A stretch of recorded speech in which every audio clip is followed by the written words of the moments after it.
where did this start? This somewhat unique way of thinking about a company, about a business, about how you improve processes, about the role of leaders, and it started with Sakichi Toyoda, who was the founder of Toyota Automatic Loom, and most of you know the story of the wood looms that Sakichi Toyoda created, and the motivation at the time, he was the son of a carpenter and poor carpenter in an out-of-the-way rice farming village in Japan, not near any city centers or any centers of power.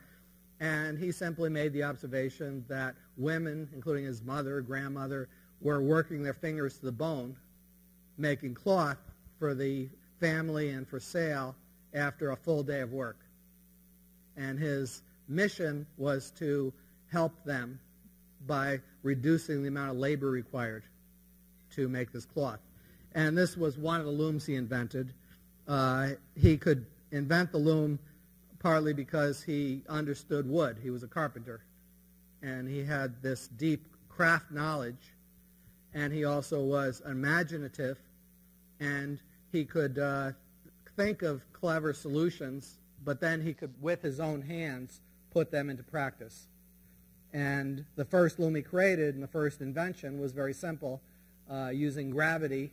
He was watching these women, and they would have a shuttle of thread, which they would send with their hands back and forth, and then they'd have to push the thread and tighten it, and that was the action, back and forth, push the thread and tighten the cloth. And that action of pushing back and forth, he thought maybe that could be done by gravity. So he created a wood chute and system with foot pedals, and with foot pedals you could make the shuttle slide down the chute back and forth and eliminate at least half the labor, and it turns out that women were 3 times as productive as a result. So this is a good Kaizen. Okay, but again, it came from a need, a real need. It came from somebody who had deeply invested in skills, in craft-based knowledge, and could actually do it with their hands and could imagine how you could make it because of his deep knowledge of woodworking.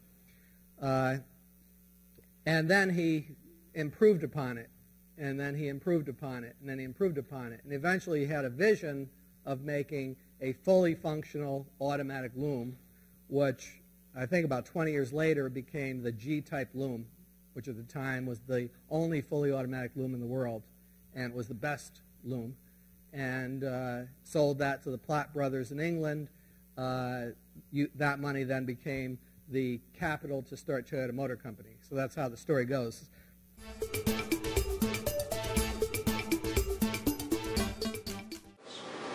The G-loom, of course, is light years. It was light years ahead of its time. The technology in this was so advanced for the 1920s and 30s that it's just incredible. And I'd like to show you some of the parts. First of all, the shuttle, which is the automatic change that made this loom revolutionary. When a shuttle passes across, that's called one pick, and on each pick there is a spring-loaded pin that constantly checks the diameter of the bobbin. The bobbin inside the shuttle carries about 7 minutes worth of yarn. Before this loom, as Mr. Roy mentioned, one operator could only run 3 or 4 looms. After this, 30 or 40. So much improvement in efficiency.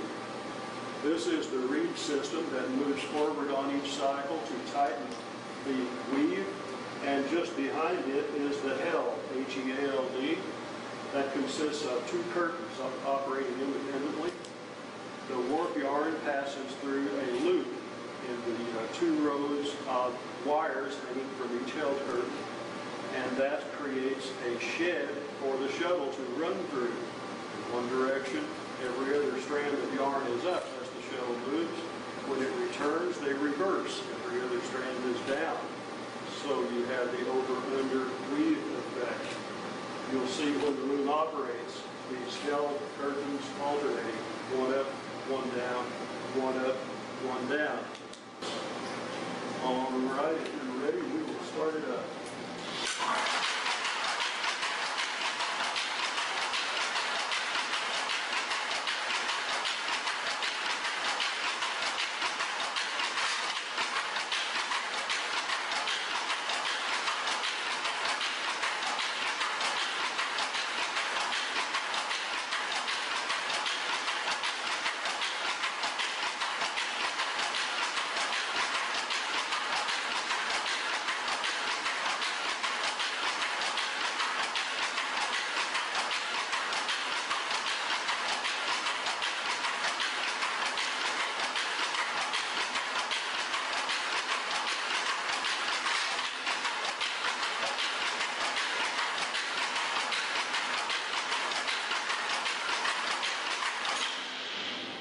My name is Norm Buffino, and I'm the president of Team MI.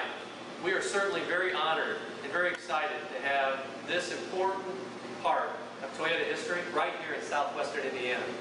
Many people would not expect to see a loom right here. They expect to see an automobile. But the principles that our founding father established in the spirit of challenge, in the spirit of innovation to bring a machine like this into the marketplace that eventually sell the patent rights that form the company that we know today as Toyota is very exciting.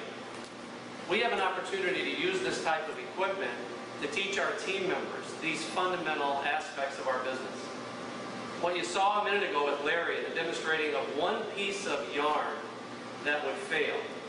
If there was no detection of a failed piece of yarn, basically the entire canvas would be ruined until somebody noticed there would be a streak of a defective yarn missing.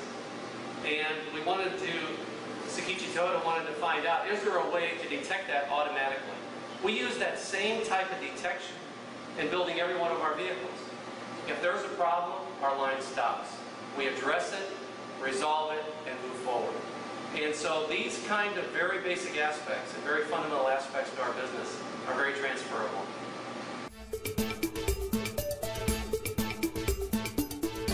Everything he invented was the solution to a specific problem. And it was all done by trial and error. So he gets from nothing to the best loom in the world that's fully automated.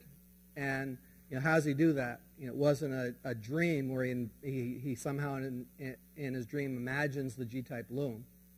It was through solving hundreds of problems and working with a team of people doing it.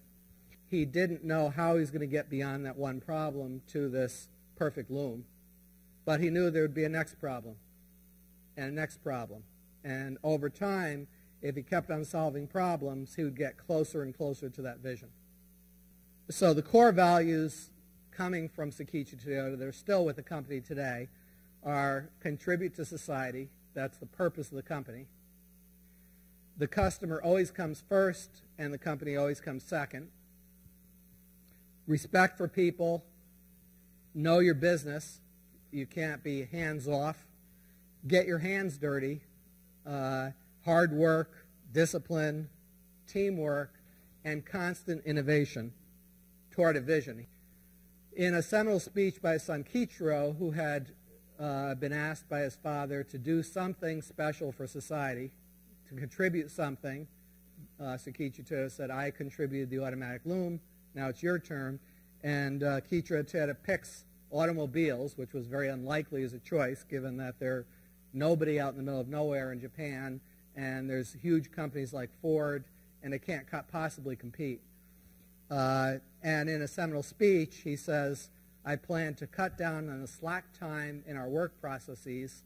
As a basic principle, I will uphold the just-in-time approach. Now, he could have said that today, right? And he'd have an army of consultants behind him, and he'd have my books, and he'd have the LEI books, and everybody would know exactly what he was talking about by just-in-time.